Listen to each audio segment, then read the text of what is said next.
I'm going to go to Olympics. They could go, oh no, hang on a second, like that's unlikely. You know, we don't want you to train and say no to all these opportunities and make all these choices in case it doesn't work. So we're going to protect you by discouraging you. You should just be aware of that. You need people around you who are going to challenge you as well.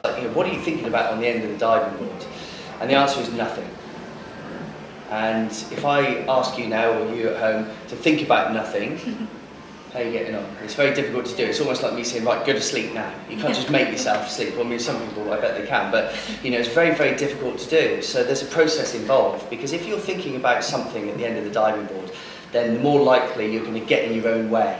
So it's almost like letting the training, your subconscious, your unconscious part of your mind take over and do it. But it's very easy to get hijacked by your conscious mind. Like think about this, think about that. It could be it's like, oh my goodness, look at the crowd. Oh look, there's mum and dad. Oh, it's the Olympic Games. All these things all trip you up. So the process that I followed was do all the thinking at the back of the diving board. So I'd be okay. So I'd be at the back of the diving board. My coach would have given me something to think about. So a key point. So I would remind myself of that key point. Swing your arms. Extend your arms on the takeoff. I'd then stand at the back of the board, and I would inhale. And I would exhale.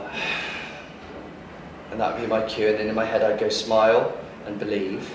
And then I'd walk to the end of the diving board with nothing in my mind. I would then perform the dive.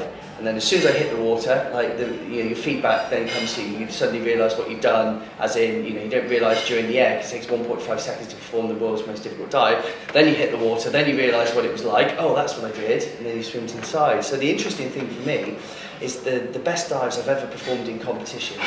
I can't remember what they were like. So you had that dream of the Olympics from such a young age, and kids have such a wonderful imagination. What do you think gets in the way of them losing touch with that dream? Because how many of us actually live our dreams? Do you know what I mean? Yeah. So I think there's a lot of things that can get in the way. We've already talked about some of it. So the people that you surround yourself with, and those, I talk about in my book. A bit of a shameless plug there, but in my book I talk about those people closest to you. There's sections like I call it well-intentioned terrorists. Those are the people who, those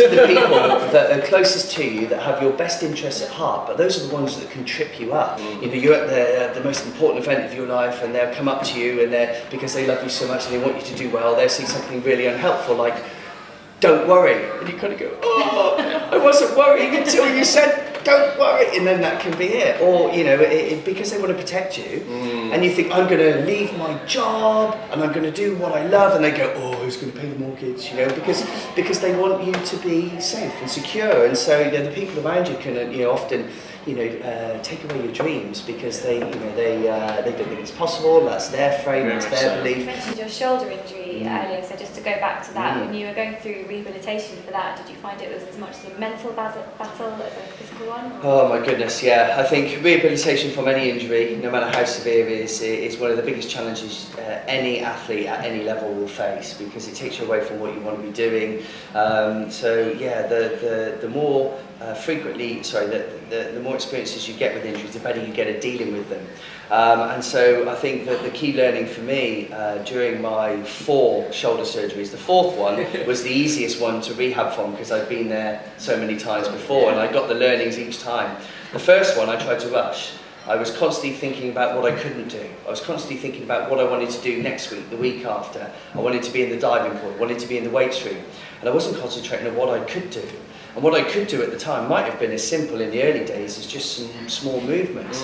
So I wasn't paying attention to what I had within my control. I was constantly trying to rush, and subsequently that was a very, very tough rehabilitation. Yeah, because a lot of people would say, look at your success and go, well, he's always been successful, and they never, elite athletes, Olympians, they never have those downers. You know what I mean? That's the thing, that it is a roller coaster, no matter who you are or what journey you're on. I don't know any athlete, and I know many athletes, Olympic, Paralympics, great names. Their career didn't just kind of go start the sport, go. It kind of does this. It's crazy. Life is full of ups and downs, and it's not just in your sport. Other things happen alongside, and it's kind of holding that space and kind of going, okay, this is life. It's a circus. It's going on Someone once told me, the only guarantee in life, Leon, is that there's no guarantees. And you're like, okay, so that's it. That's where you're at. That's the playing field. And so the bits of the journey you sometimes don't see are the real lows. Exactly. And every person who's set a challenging goal, something that's way out of their comfort zone. There's never a straight line to get there. It's always how you manage those inevitable setbacks and things like that. And it's the attitude you take towards those, because I'm certainly not going to sit here and say it's going to be easy. But if you set something really good, I'll tell you it's going to be worth it, because when you get there, wherever there is for you, whatever it is, the goal, your aspiration, your dream, as we all have, the sense of satisfaction that you can just pat yourself on the back and go, wow, that was hard work. And because it was hard work, you feel as though you've earned your reward. You invented the world's most difficult dive, didn't you? Yeah, I did in my career. Yeah. And I'm sure inventing it, I'm sure you must have hurt yourself once or twice. Yeah, for sure. So during my my diving career, I had, as many divers do, many injuries, and I actually had 4 reconstructive shoulder surgeries on my right shoulder.